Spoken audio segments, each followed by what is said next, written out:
Prêt à transformer n'importe quelle pièce en salle de cinéma? Prends le popcorn. Je suis sur le point de te montrer les 5 meilleurs mini-projecteurs qui rendront Blockbuster jaloux. Bonjour, je suis Adam. Et il est temps de faire un marathon de films. Tu sais ce qu'on dit, plus c'est grand, mieux c'est. Mais hélas, il n'y a pas toujours de place dans nos maisons pour un projecteur géant. C'est pourquoi, dans cette vidéo, je vais te montrer 5 des meilleurs mini-projecteurs qui existent pour que tu puisses toujours vivre l'expérience du blockbuster, mais sans avoir à exploser ton budget. Alors, prends l'encas de ton choix et plongeons-nous dans l'aventure.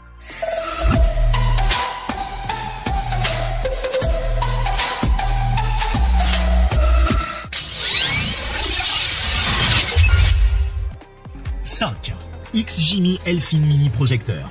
Ce mini vidéoprojecteur offre une qualité d'image généralement satisfaisante, malgré quelques inconvénients.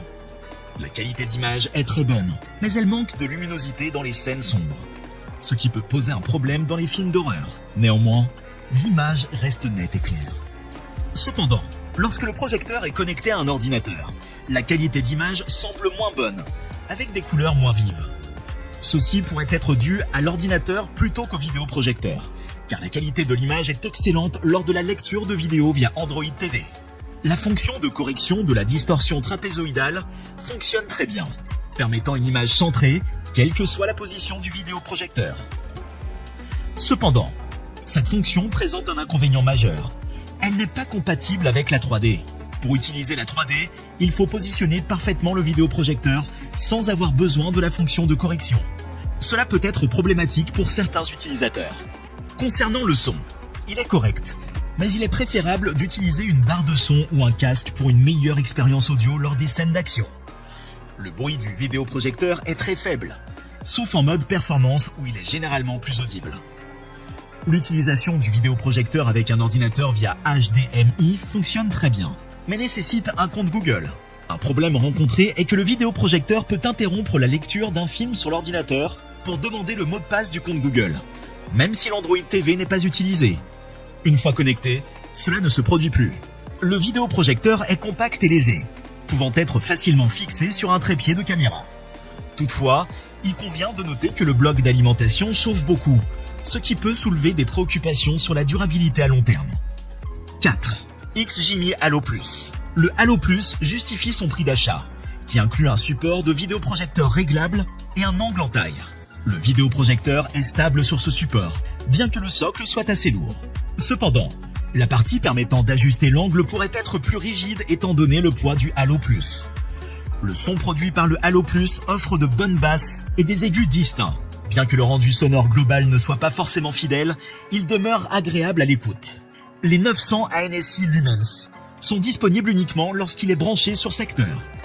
Le mode Boost en mode jeu présente une latence minimale, mais nécessite de désactiver l'ajustement automatique des effets trapèzes, ce qui est décevant.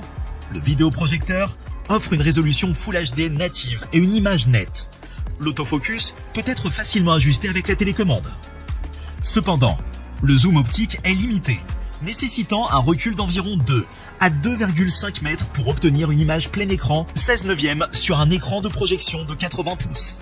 Il faut alors utiliser le zoom numérique après l'ajustement automatique des trapèzes. En mode gaming, avec le mode Boost activé, les jeux Nintendo Switch en Full HD 60 Hz sont fluides. Sinon, il y a de la latence. Le vidéoprojecteur n'a pas encore été testé à 120 Hz. Dans l'ensemble, le Halo Plus est apprécié pour sa facilité d'installation et de configuration, ainsi que pour ses performances d'ajustement automatique. Le son est immersif, mais ne peut remplacer un véritable home cinéma avec des effets sonores surround. 3. Samsung The Freestyle. Ah, le Samsung The Freestyle. Ce petit bijou de vidéoprojecteur qui vous donne l'impression d'être un vrai cinéphile à domicile. Alors, qu'est-ce qu'il a dans le ventre, ce petit génie? Bon, pour commencer, il brille de 550 lumens, ce qui signifie qu'il éclairera votre salon comme une étoile filante dans la nuit noire, avec son laser qui dure 20 000 heures. Autant dire que vous aurez le temps de regarder tous les films et séries possibles avant qu'ils ne rendent l'âme. Mais attention, chers amis, tout n'est pas rose au pays du freestyle. Son prix est plutôt salé. Alors préparez-vous à casser la tirelire pour mettre la main dessus. Et même si on dit qu'il est portable, ce petit gaillard est plus lourd qu'il n'y paraît. Alors pensez à muscler vos bras si vous voulez le trimballer partout avec vous.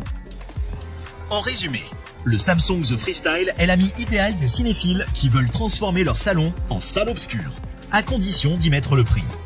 Et si vous êtes prêt à investir dans ce petit prodige, vous pouvez être sûr qu'il vous offrira des soirées cinéma mémorables. Tant que vous ne devez pas le remplacer trop souvent, bien sûr. Je vous rappelle que pour vous faire gagner du temps et ne pas se perdre dans la foule, je vous ai mis les liens d'achat directs dans la description. Vous n'avez pas encore trouvé votre coup de cœur? Passons au suivant. 2. Anker Nebula Mars 2 Pro.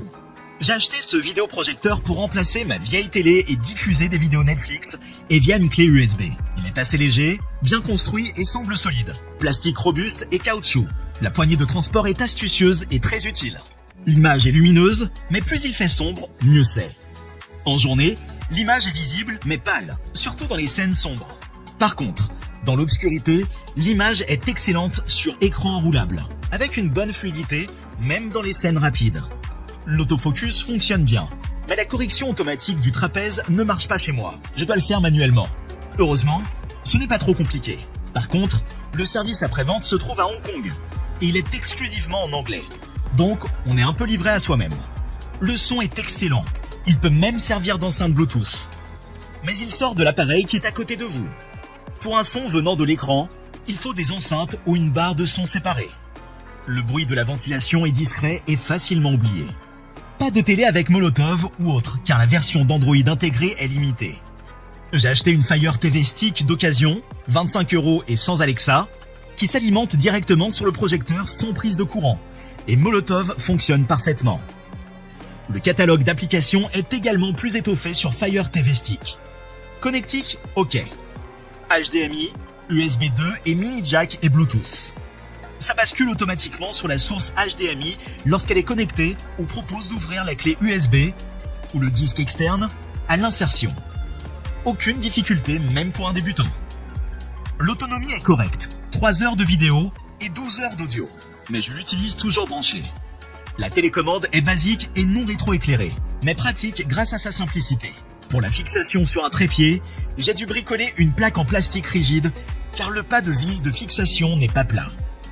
En résumé, je suis ravi de cet achat, 500 € avant Noël, car il répond à toutes mes attentes.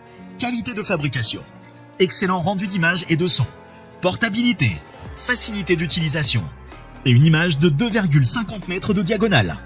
On se croirait au cinéma. 1. Epson Epic Vision Mini EF12. Avec Android TV intégré et un son signé Yamaha, comme un concert dans votre poche, et une connectivité sans fil. Il vous offre la crème de la crème en matière d'image Full HD 1080p et 1000 lumens de luminosité. Et, cerise sur le gâteau, il prend en charge le HDR pour des images encore plus époustouflantes. Les couleurs ? Vives et nettes comme un arc-en-ciel qui aurait avalé un pot de confiture aux fruits rouges. Les noirs ? Profonds et riches comme un gâteau au chocolat bien moelleux. Petit bémol sur le rapport de contraste, qui est légèrement meilleur que celui du EF100, mais toujours loin du Nirvana que peuvent offrir certains projecteurs. L'Epson Epic Vision Mini EF12 est le compagnon idéal pour vos soirées Netflix ou humilier vos amis lors d'une partie endiablée de Mario Kart sur écran géant. Sa taille compacte vous permettra de l'emporter partout, histoire de ne jamais manquer une occasion de faire découvrir à votre entourage les joies du home cinéma portable. En somme, si vous cherchez un vidéoprojecteur capable de transformer n'importe quel mur en salle de cinéma, l'Epson Epic Vision Mini EF12 est là pour vous servir sur un plateau. Alors installez-vous confortablement dans votre canapé et que le spectacle commence. Et voilà, chers amis cinéphiles et amateurs de popcorn, nous sommes arrivés à la fin de notre fabuleuse aventure dans le monde merveilleux des vidéoprojecteurs. N'oubliez pas que, comme pour les films, il ne faut pas se fier uniquement aux apparences. Prenez le temps de choisir le vidéoprojecteur qui convient le mieux à votre vie et à votre salon. Après tout, rien ne vaut une séance de cinéma à domicile où vous pouvez rire, pleurer et applaudir sans craindre d'être expulsé par un agent de sécurité trop zélé. Alors, éteignez ces lumières, installez-vous confortablement et faites place à la magie du grand écran dans votre propre maison.